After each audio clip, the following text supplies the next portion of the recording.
ano, eh, puntahan muna ho natin ito.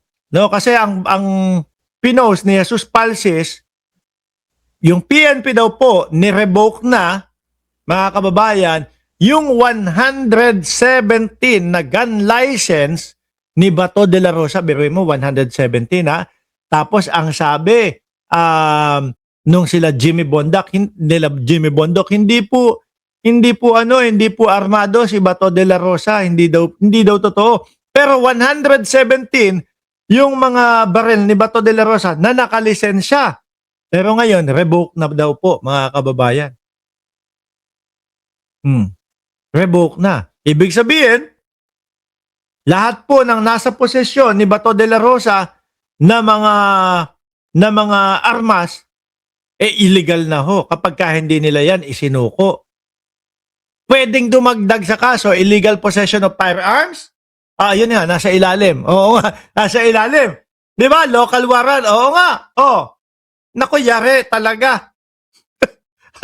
Ewan ko ba, kay Jimmy Bondoc, ang lakas-lakas ng loob na ito agad ang kuhanin na kaso? O paano mo ipagtatanggol si Bato de la Rosa ngayon dyan? Mag-iiyak ka na naman, Jimmy Bondoc, sasabi mo, wala po, ginigipit lang po ng pamahalaan etong kliyente ko na si Bato de la Rosa. Kuya Lokis, no, sabi ni lagi na po tayong live. Naka-live tayo, Ma'am Princess Paris, naka-live tayo. Alan Paulino, sino pa ba yun? Si Ma'am Banji San, sabi, nakisakay lang naman si Bato. Yan yung yun yung palusot ni Robin Padilla ho, mga kababayan. Ako, sabi daw kay Bato de la Rosa, hinahanap na ako ng misis ko, pare. Uuwi na ako. Sabi daw sa kanya ni Bato de la Rosa, sasabay na ako. Parang yung nagkwentuhan lang po, Parang mga simpleng tao, pasabay naman, pre. Parang ganun lang ho. Walang pugante or walang kahit sino. Ngayon, wala na, revoke na. Sa mga susunod na araw, mga kababayan, pag hindi isinuko, baka ngayon lang pag dapat isuko na nung kampo ni Bato de la Rosa, yung mga armas na iyan, no? Para hindi illegal possession of firearms. Pero kung wala, ganun na nga po. Local warrant at lokal na kaso yun. Yari itong mga ito talaga. Ngayon, nababanggit ho natin, mga boss chief amuser, itong si Robin Padilla, no? Ang CIDG, pinag-aaralang kasuhan si Robin Padilla, no? Ng obstruction of justice. Hindi, CIDG to file na pala, hindi na pala pinag-aaralan. To file obstruction jobs versus Padilla over Bato. Anak ng putek ay mukhang papasok ulit sa oblo ha. Joko, bakalalayo. Shout out sa iyo. Mukhang malaki ang tsansa na pumasok si Robin Padilla sa oblo ulit ha.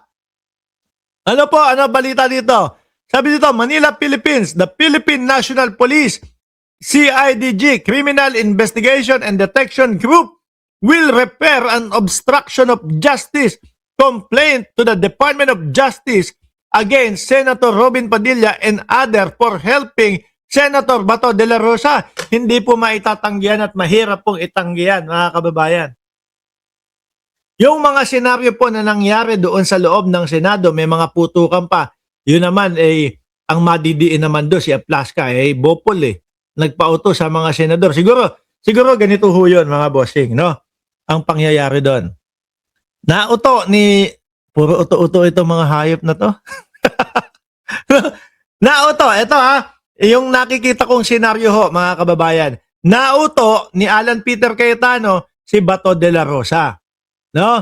O Bato, 5 minutes ka lang dito.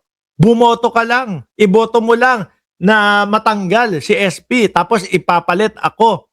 5 minutes lang. Papasundo kita ng sasakyan ko. Pagkatapos ng pagboto mo, 5 minutes, alis ka na, batche ka na agad, no? Para hindi ka nila maabutan. No? Para ito, sa vice-presidente, at pag napalitan ng Presidente Marcos, sasabihin, huwag ka na ipa-aresto sa ICC. Si Bato, nagpauto, pumunta doon. Putrages na yan. Nung nandoon na ho sa loob si Bato, mga kababayan, nalaman niya si Trillanes at yung NBI inaaresto. No, hindi ho kasama nga aresto si si Trillanes. Nalaman niya, inaaresto na siya. Nasa labas na yung NBI.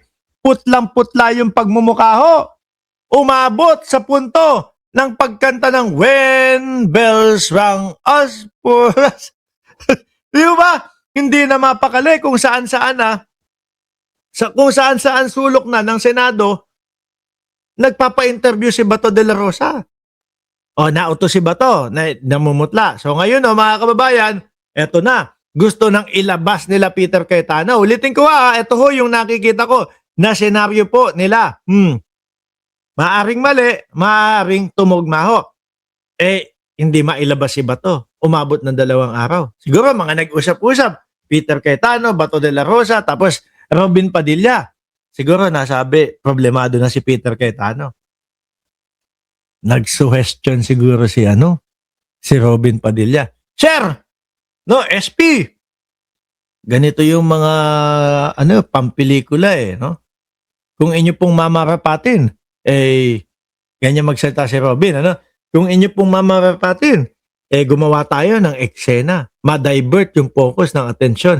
Tapos saka ko ilalabas si Bato de la Rosa. Yung pang-action star ho, pampelikula, mga kababayan, yun na nga. O sige.